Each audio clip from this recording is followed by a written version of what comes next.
এই যে মোক হিমন্ত বিশ্ব শৰ্মা বাহিনীয়ে বিভিন্ন ধৰণৰ খুচি থাকে, তাৰ পিছতো যে মজবুত হৈ আপোনালোকৰ ওচৰত থিয় হওঁ, সেই লোকবিলাকৰ দোৱা আছে। সেইকাৰণে আল্লাই গ্ৰহণ কৰিছে আৰু আপোনালোকৰ খেদমতৰ কাৰণে আমাক পঠিয়াইছে। বাকীত নচলো, আমি নগদ আমি কাম কৰোঁ। সেইকাৰণে মেদাৰতৰী 3 কিলোমিটাৰ ওচৰত আহি কৈছোঁ যে মই সেই সময়ত গৈছিলোঁ, মই নিজে আহিছিলোঁ।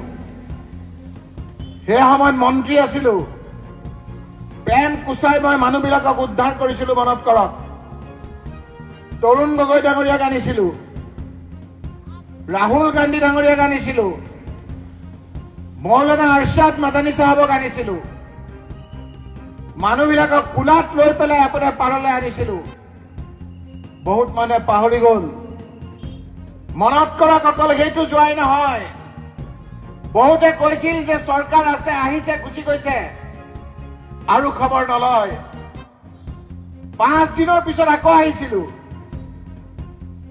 যিসকলৰ মানুহ মৰিছিল, সেইসকলৰ ল'ৰা ছোৱালী পঢ়িব পৰা নাছিল, ঘৈণীয়েকে ঘৰ চলিব পৰা নাছিল। মই ৰকিবুল হুছেইনে আহি তৰুণ গগৈ হাতৰ পৰা প্ৰত্যেককে 3 লাখ টকা ইয়াত আহি চেক দিছিলোঁ। সেই সময়ত ৰাস্তা বেয়া আছিল। ৰমজান মাহ মোৰ আজিও মনত আছে। মই মন্ত্ৰী হিচাপে দিল্লীত যাব লাগে। ৰাতিপুৱা আহিছোঁ, গাড়ীৰে আহি মটৰ চাইকেল লৈ গৈছোঁ। মটৰ চাইকেলত যোৱা ল'ৰাটোৱে এতিয়াও মোক কৈছিল, দাদা মনত আছে আপোনাৰ মটৰ চাইকেলত মই গৈছিলোঁ।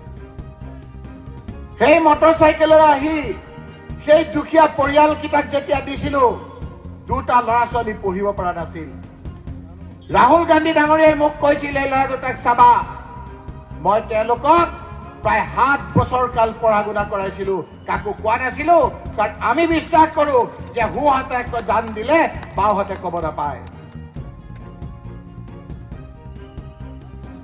অকল সেইটোৱে নহয়, সেই সময়ত পঞ্চায়তৰ মন্ত্ৰী আছিলোঁ মই। প্ৰত্যেক 43 ঘৰৰ মানুহ, যাৰ ঘৰ ভাঙিছে, যাৰ মানুহ মৰিছে, প্ৰত্যেকজন মানুহক মই এটা ঘৰ দিছিলোঁ, হয় নে নহয় খবৰ কৰক। বাকীত চলা মানুহ নহয়।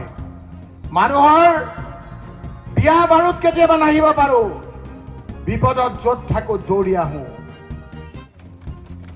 কিছুদিনৰ আগত আপোনালোক আমি চবৰে বিপদত পৰিছিলোঁ। কি বিপদ?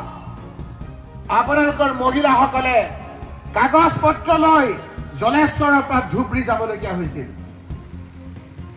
জলেশ্বৰৰ পৰা আপোনালোকে যোৰহাট যাবলগীয়া হৈছিল, গুৱাহাটী যাবলগীয়া হৈছিল। পাহৰি গ'ল আপোনালোকে।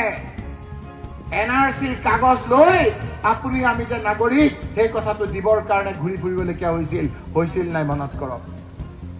আমি ভয় খাইছিলোঁ, কিজানি আমাক ইয়াৰ পৰা খেদাই দিয়ে।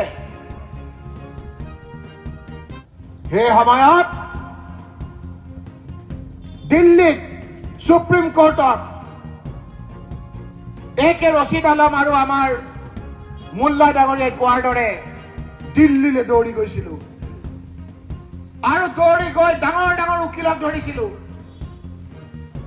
আৰশ্বাদ মাদানী, মুস্তাক আনফৰ জমিয়ত, আনছুক লগত লৈ ডাঙৰ উকিল কপিল সিবাল, বিবেক টাংখা, সুলমান খুৰছিদ, ইন্দিৰা জয়সিং, ডাঙৰ উকিলক লগত লৈ সুপ্ৰিম কোৰ্টত বাৰে আমি যুঁজিছিলোঁ। এবাৰ নহয়, 2বাৰ নহয়, 3বাৰ নহয়, কমেও 30 বাৰ সেই উকিলবিলাক ডাঙৰ উকিলক লগত লৈ সুপ্ৰিম কোৰ্টত যুঁজিবলগীয়া হৈছিল। এই NRC কেছ চলি থাকোঁতে গুৱাহাটী হাইকোৰ্টত অকস্মাত এনেকুৱা এটা ৰায় দিলে, আমি ভয় খাই গ'লো।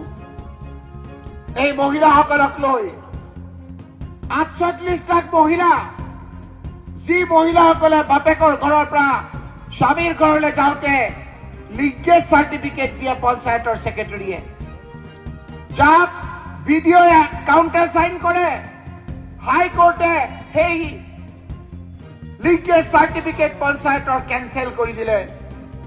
এই মহিলাসকলৰ নাগৰিকত্বলৈ হাহাকাৰ লাগি গৈছিল আজি আমি পাহৰি গৈছো